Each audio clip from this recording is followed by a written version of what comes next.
Islamabad accord. जी हाँ दोस्तों, आज एक नया शगुफा छोड़ा गया है जिसके मुताबिक आज का आज वॉर खत्म हो सकता है। जी हाँ, पाकिस्तान के आसिम मुनीर, ट्रंप के फेवरेट फील्ड मार्शल, रात भर बैठकर ये प्लान बनाए हैं और इसमें मीडिएशन कर रहे हैं जिससे वो वॉर आज रुकवाने वाले हैं। जी हाँ दोस्तों, अगर आप देखें तो इस पर काफी ज्यादा ग्लोबली चर्चा हो रही है। लेकिन अगर हम इतिहास में जाएं, इस प्रकार के पाकिस्तानी प्लान्स की बात करें, तो इससे यही दिख रहा है कि कल ट्रंप का डेडलाइन खत्म होने वाला है। तो क्या उसके पहले डेडलाइन एक्सटेंड करने के लिए नया शगुफा छोड़ा जा रहा है और उसी के लिए फेवरेट फील्ड मार्शल का इस्तेमाल किया जा रहा है कि उनके कंधे पे बंदूक रख के गोली चला दी जाए। ट्रंप दोस्तों क्या मार्केट को एक बार फिर मैनिपुलेट कर रहे हैं। जी हाँ दोस्तों, आप देख सकते हैं आज ही ट्रंप की ये बात थी जिसमें उन्होंने कहा था कुछ भी हो जाए स्ट्रेट खुलना पड़ेगा तुम पागल लोगों। शब्द और भी ज्यादा यहां पे कठोर हैं, मैं तो फिर भी माइल्ड करके बता रहा हूं यहां पे दोस्तों। उसके बाद आज ये न्यूज आया, रॉयटर्स में आया, यूएस और ईरान पीस प्रपोजल लेकर के आए हैं, इस्लामाबाद एकॉर्ड होने वाला है। हमारी मीडिया में भी चलने लग गया और ये कहा गया ये आज का आज अग्री भी होने वाला है, जो कि रॉयटर्स के हवाले से कहा जा रहा है। अब दोस्तों रॉयटर्स में मैंने ढूंढा ये न्यूज कहां से आया है, तो वो कह रहे हैं हमको एक्सियोस ने बताया है। एक्सियोस में देखा किसने लिखा है, तो बराक रेबिट ने लिखा है। दोस्तों ये अगर आप देखें तो इजराइल के हैं और इजरायली वर्जन काफी ज्यादा लिखते हैं, काफी लंबे समय से काम भी कर रहे हैं। और इसमें इन्होंने जो पूरा का पूरा न्यूज लिखा है सोर्सेज के हवाले से लिखा है और इसके साथ इस पर दुनिया बहुत ज्यादा चर्चा कर रही है कि या तो आज ईरान हॉर्मूज खोल देगा तो ये पूरा पीस डील मिलेगा, नहीं तो उसके बाद देख लेना फिर क्या होगा ईरान के साथ। दोस्तों यहां पे हमें सोचना होगा दरअसल हो क्या रहा है। अगर आप देखें तो पहले भी 3 दिन पहले की ये न्यूज है, ईरान ने 48 hour ceasefire proposal US की ओर से दिया गया था कि 48 घंटे के लिए सीज फायर कर लेते हैं। ईरान ने कहा वो सब कुछ नहीं, सीज फायर नहीं करने वाले, हमको तो लड़ना है। और उसके साथ अब वो वापस से ये सीज फायर वाली बात हो रही है, नोइंग वेरी वेल अभी 2 दिन पहले अरेबिक मीडिया में चल रहा था कि पाकिस्तान चैनल्स किसी काम के नहीं है, उससे कुछ नहीं होने वाला। आज वापस से वही चैनल्स ये न्यूज रख रहे हैं कि सीज फायर होने वाला है। दरअसल हो क्या रहा है क्लियरली दोस्तों, ट्रंप के लिए अगर आप देखें तो नया वीक आ गया है। अब मंडे है, मार्केट खुलने वाला है, अब तक मार्केट यूएस में खुल भी चुका है, तो ठीक उसके पहले ये न्यूज लाया गया ताकि मार्केट काम हो जाए। साथ ही साथ अगर आप देखें तो अन्य और कोई प्लेयर है नहीं जो ट्रंप के साथ इस प्रकार से झूठ बोल सकता है, तो वो कौन करेगा? आसिम मुनीर करेंगे, फेवरेट फील्ड मार्शल हैं, उनकी खुद की क्रेडिबिलिटी है नहीं खास, तो पहले भी ऑलरेडी मुंह काला करवा चुके हैं झूठ बोल बोल के, फिर से करवा लेंगे। क्या लगता है पाकिस्तानी पब्लिक को कोई फर्क नहीं पड़ता, तो इसलिए पाकिस्तान का इस्तेमाल किया जा रहा है। साथ ही साथ मैक्सिमम प्रेशर स्ट्रेटेजी भी है। कल आप जैसा जानते हैं सीज फायर का जो ये प्रपोजल है या तो आज मान लिया जाएगा तो कल इंप्लीमेंट हो जाएगा, नहीं तो कल ट्रंप का डेडलाइन एंड होने वाला है तो उसके पहले इसी के हवाले डेडलाइन को और एक्सटेंड कर दिया जाए, नहीं तो मैक्सिमम प्रेशर की तरह यूज कर लेंगे। देख लो क्या होगा, अगर हमारा सीज फायर प्रपोजल नहीं लोगे तो ट्रंप तो बोल ही रहे हैं बर्बाद कर दूंगा, सब कुछ खत्म कर दूंगा। तो ये सारी बातें हो रही, तो एग्जैक्टली यहाँ पे हो क्या रहा है बेहद आवश्यक है, इसको जरा हम डिटेल में यहां पर उस पर चर्चा करें। 40 करोड़ के रिवॉर्ड, 8 लाख रुपए के कैश प्राइज, सिर्फ इतना ही नहीं, टॉप 32 को दोस्तों हम फाइनल क्विज में लेकर के जाएंगे। हमारे ही खर्चे पे ट्रैवल भी है, स्टे भी है और हम आपको लेकर के जाने वाले हैं क्विज शो में।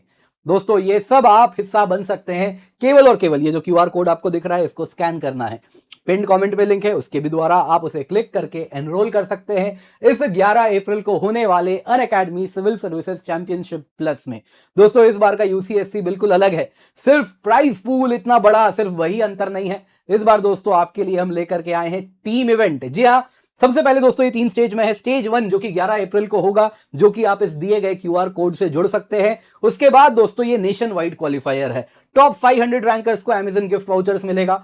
उसके बाद दोस्तों इनमें से टॉप 32 क्वालिफाई करते हैं स्टेज 2 में, इनको हम अपने खर्चे पे ट्रैवल भी कराएंगे, स्टे भी कराएंगे और लेकर के चलेंगे फाइनल क्विज शो में जो कि 3rd स्टेज है। इसमें दोस्तों 16 टीम होगी, 2 प्लेयर्स ईच हर टीम में होंगे और ये कॉम्पीट करेंगे इस कैश प्राइज के लिए। विनर टीम 1 को मिलता है 5 लाख रुपए कैश, विनर टीम 2 को 2 लाख रुपए, विनर टीम 3 एंड 4 को मिलेगा 50,000 रुपए ईच।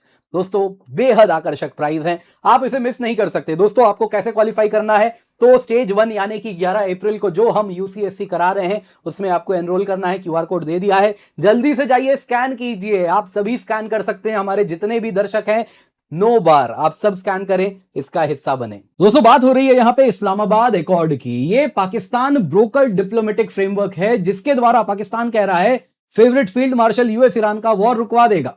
2 फेज सीज फायर है, long term settlement of war की बात हो रही है। रात भर आसिम मुनीर ने चर्चा किया है, अलग अलग जगह फोन घुमाया है, उसके बाद जाके ये सीज फायर प्लान आया है। अप्रैल 5 और 6 आसिम मुनीर ने अलग अलग लोगों से चर्चा की, उसके बाद कहा सीज फायर तब होगा जैसे ही ईरान हॉर्मुज खोल देगा और उसके बाद 15-20 दिन लगेंगे, नेगोशिएशन चलेगा, कॉम्प्रिहेंसिव डील सामने आएगा। प्रेसिडेंट ट्रंप ने दोस्तों अब तक मल्टीपल डेडलाइंस इशू किए हैं कि देख लो ईरान बर्बाद कर दूंगा, हॉर्मुज खोल दो। जैसे ही डेडलाइन आने वाला होता है ट्रंप कहते हैं ये डेडलाइन एक्सटेंड की जाती है और 2 दिन, फिर 5 दिन, फिर उसके बाद कहते हैं 10 दिन, और अब 10वां दिन वाला डेडलाइन भी मीट होने वाला है तो ट्रंप ने ऑलरेडी उसको 12 घंटे डिले कर दिया है। और इस बीच में आप जानते हैं डेडलाइन आने पे ट्रंप नई डेडलाइन दे देते हैं, तो उसके पहले कुछ कहानी भी तो लिखनी है। दोस्तों यहां पे ट्रंप ने साफ साफ कह दिया कि डिवास्टेटिंग स्ट्राइक्स हो गए, ईरान की एनर्जी इंफ्रास्ट्रक्चर बर्बाद होगी, पावर प्लांट बर्बाद होगा, अन्य सिविलियन इंफ्रास्ट्रक्चर बर्बाद कर देंगे, जो कि वैसे वॉर क्राइम की कैटेगरी में आता है, लेकिन ट्रंप ने कहा मैं कर दूंगा। दोस्तों अब तक जितने भी डिप्लोमेटिक एफर्ट्स हुए हैं, यूएस का 15 पॉइंट सीज फायर प्रपोजल था, वो भी पाकिस्तान के द्वारा डिलीवर किया गया था मार्च 2026 में। 48 hours US cease fire plan था, ये सबको ईरान ने सीधा रिजेक्ट किया है।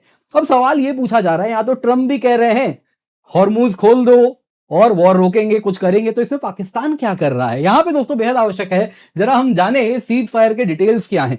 फेज 1 होगा इमीडिएट सीज फायर, जैसे ही दोनों पार्टीज बैठेंगे, अभी के अभी आज ही हो जाना है, इफेक्टिव इमीडिएटली, जिसमें होना यूं है स्ट्रेट ऑफ हॉर्मुज ईरान तुरंत का तुरंत खोल देगा और उसके साथ initial confidence building measure start हो जाएंगे। ईरान कहेगा यूएस को देखो मेरा ये यूरेनियम स्टॉक पाइल है, अब मैं इसकी एनरिचमेंट नहीं करूंगा।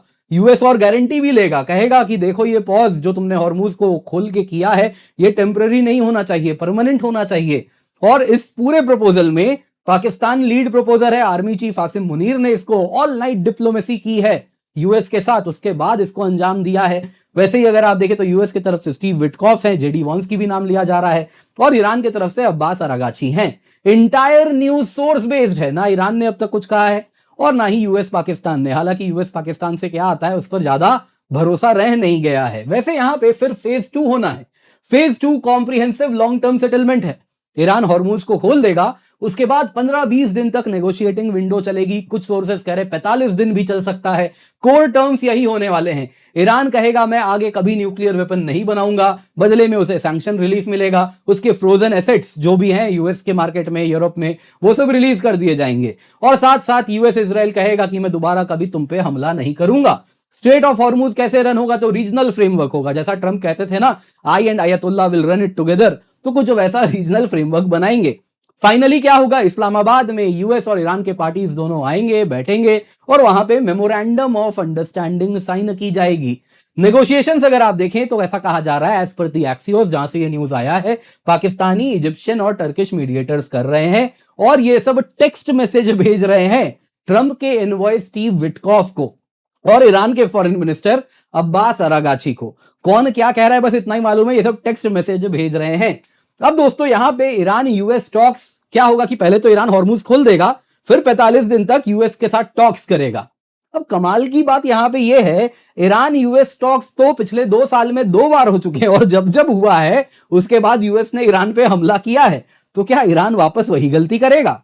तो दोस्तों यहां पे अगर आप इस कहानी की बात करें ना, तो इसमें बहुत सारी कमियां दिख रही है। लग रहा है शायद वापस से मार्केट को मैनिपुलेट किया जा रहा है फेवरेट फील्ड मार्शल के साथ मिलकर।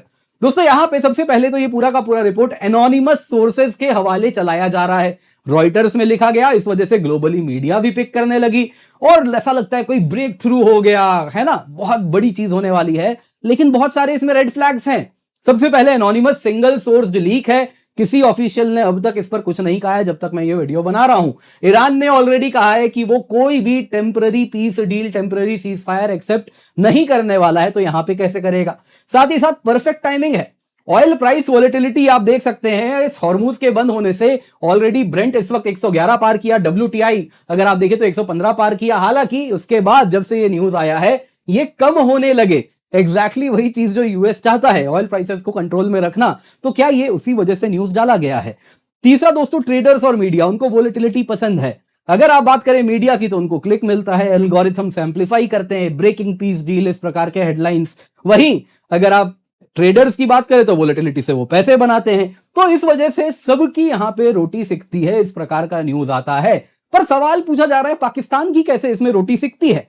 पाकिस्तान भी सेक रहा है। जरा जानिए क्या हो रहा है। अगर आप आसिम मुनीर की बात करें तो इस पूरे न्यूज का जो बेसिस है वो है आसिम मुनीर। मुनीर रात भर बात किए हैं, रात भर बात की। दूसरी तरफ कहते हैं नहीं, अलग अलग जो फॉरेन इनवॉइस हैं वो बात कर रहे हैं, तुर्की, इजिप्ट और ये सब। लेकिन यहां कहते हैं नहीं, मुनीर रात भर बात किए हैं और रात भर अगर आप देखें तो वो बात करके दुनिया का वॉर सॉल्व कर देंगे। तो इससे मुनीर की डोमेस्टिक अपील बढ़ती है। ग्लोबल स्टेट्समैन है, देखो पाकिस्तान को कहां पहुंचा दिया। और नहीं भी तो क्या है, ऑलरेडी सब जानते हैं पाकिस्तान की क्या हैसियत है। तो कोई मुंह काला हो जाना कोई इनके लिए बड़ी बात नहीं है। लेकिन उससे भी इंपॉर्टेंट है कि मीडिएशन से मुनीर सऊदी को सिग्नल दे रहे हैं कि देखो देखो हम मैनेज कर लेंगे इस वॉर को, तुम अभी भी वो अपना जो हमने साइन किया था ना स्ट्रेटेजिक म्यूचुअल डिफेंस एग्रीमेंट, वो मत इन्वोक कर देना, अभी वो मत करो, सॉल्व हो जाएगा, बातचीत से हम कर लेंगे। तो ये मैसेज सऊदीज को भी दिया जा रहा है यहां पे। इस वजह से पाकिस्तान बड़ा इसमें इंटरेस्टेड है। बाकी दोस्तों, ईरान इस प्रकार के डील को रिजेक्ट करेगा, इसमें कोई बड़ी बात नहीं है। कारण क्या है? देखिए, सबसे पहले ये एकॉर्ड कह रहा है कि ईरान अपना स्ट्रॉन्गेस्ट लेवरेज, जो सबसे मजबूत कार्ड है उसके पास, वो नेगोशिएशन स्टार्ट होने के पहले भी रख दे। वो नेगोशिएशन स्टार्ट भी नहीं हुआ है, स्ट्रॉन्गेस्ट कार्ड है हॉर्मूज, हॉर्मूज पर उसकी पकड़ है। इस वजह से दुनिया परेशान है कि तेल की कीमत इतनी बढ़ रही है, इसलिए यूएस पे प्रेशर बन रहा है। और ये जो गल्फ अलाइज है वो तेल नहीं बेच पा रहे हैं, इसलिए वो परेशान है। अगर ये परेशानी ही छीन ली जाए तो ईरान के पास फिर क्या हाथ में है जिसके हवाले वो नेगोशिएशन करेगा? तो इस पत्ते को तो वो लास्ट तक बचा के रखेगा, पहली चाल में क्यों रख देगा? सीधी बात है। तो यहां पे दोस्तों, giving it upon day one, cease fire अभी इफेक्ट होता है, हॉर्मूज वो खुल देता है, तो और फिर बदले में यूएस और इजराइल आएंगे, कुछ कंसेशन देंगे और ये हाथ जोड़ के खड़ा हो जाएगा कि हाँ आप बड़े अच्छे लोग हैं, कुछ हमारे नेगोशिएशन करने की भी क्या जरूरत है, मैंने हॉर्मूज खोल दिया, आप हमें रिवॉर्ड करें। तो ऐसा तो होने से रहा। ईरान अच्छे से जानता है, 2 बार हाथ जला चुका है वो। तो एक्सचेंज में ईरान को 15 से 20 दिन का नेगोशिएटिंग विंडो मिलता है और वो हॉर्मूज खोल देता है। तो ये कैसे ईरान करेगा? सीधी बात यहां पे यही दिख रही है। हिस्ट्री भी ऐसी है, इतना यहां पे मिसट्रस्ट है, जिसमें अगर आप देखें तो एक टेम्पररी डील की 15-20 दिन तक नेगोशिएशन करेंगे तो उसको वही याद आएगा, 2 बार पहले भी गए थे नेगोशिएशन करने, बदले में बमबारी हुई थी, तो क्या वापस वही होगा? डोमेस्टिक पॉलिटिक्स भी तो सोचिए। रिजीम सर्वाइवल के लिए रिजीम को मजबूत देखना है। ट्रंप ने कल दिया है कि कल तुम्हारा डेडलाइन खत्म हो रहा है वरना तुम्हें बर्बाद कर देंगे, और आज ईरान जाएगा और सीज फायर एक्सेप्ट कर लेगा। और यानी कि यही बात हो गई, पब्लिक को यही दिखाया कि ट्रंप की धमकी के सामने ईरान ने घुटने टेक दिए। क्यों करेगा वो इस वक्त ऐसा काम, जबकि इस वक्त ईरान के साइड में टाइम है। इस वक्त ईरान क्या कर रहा है? अपना तेल दुनिया को बेच रहा है। वो पब्लिक जो कि ईरानियन सरकार के खिलाफ 4 महीने पहले तक सड़क पे थी, आज वो भी ईरान की सरकार को सपोर्ट कर रही है। वो जो यूएस के लिए कह रहे थे आओ रिजीम चेंज करो, वो तो ईरान को तबाह करने की बात कर रहा है, सिविलियन इंफ्रास्ट्रक्चर तबाह करने की बात कर रहा है, सड़कों को उजाड़ रहा है, ब्रिजेस को उजाड़ रहा है। तो उनका भी कहीं ना कहीं जो मुखौटा है वो गिर चुका है, तो पब्लिक वो भी देख चुकी है और आज वो रिजीम के अराउंड मजबूती से खड़ी है। तो रिजीम क्यों इस प्रकार से अमेरिका के सामने घुटने टेकेगा? वो तो मजबूत होता जा रहा है। यूएस वहीं कमजोर हो रहा है, उसमें ग्लोबल हीट है, ऑयल प्रेशर हो रहा है, यूएस का रेप्यूटेशनल लॉस हो रहा है। वो दुनिया का हेजेमन, दुनिया में दादागिरी करने वाला, हॉर्मूज खोलने के लिए अलग अलग देशों के पास जाता है, जाके भीख मांग रहा है कि खोल दीजिए साहब, हॉर्मूज में शिप भेज दीजिए। तो उसका रेप्यूटेशनल लॉस है। यानी कि वॉर जितना लंबा चल रहा है, ईरान के लिए समय उतना अनुकूल होता जा रहा है। यूएस के लिए नेगोशिएशन जितना जल्दी होगा उतना फायदेमंद है, और ईरान चाहेगा उसे उतना ही डिले करना। जितना डिलेड नेगोशिएशन, ईरान का हैंड उतना मजबूत होता जाएगा। तो ईरान क्यों इस वक्त करेगा नेगोशिएशन? दोस्तों, यहां पे यूएस के पास एकमात्र ऑप्शन यही बच रहा है कि वो बूट्स ऑन दी ग्राउंड कर दे। पर बूट्स ऑन दी ग्राउंड अगर ट्रंप ने कर दिया तो ईरान ने दिखा दिया किस प्रकार का ब्लडशेड होने वाला है। और उसके बाद ईरान में रिजीम चेंज हो या ना हो, यूएस में ट्रंप रिजीम चेंज हो जाए इसकी संभावना बढ़ जाती है।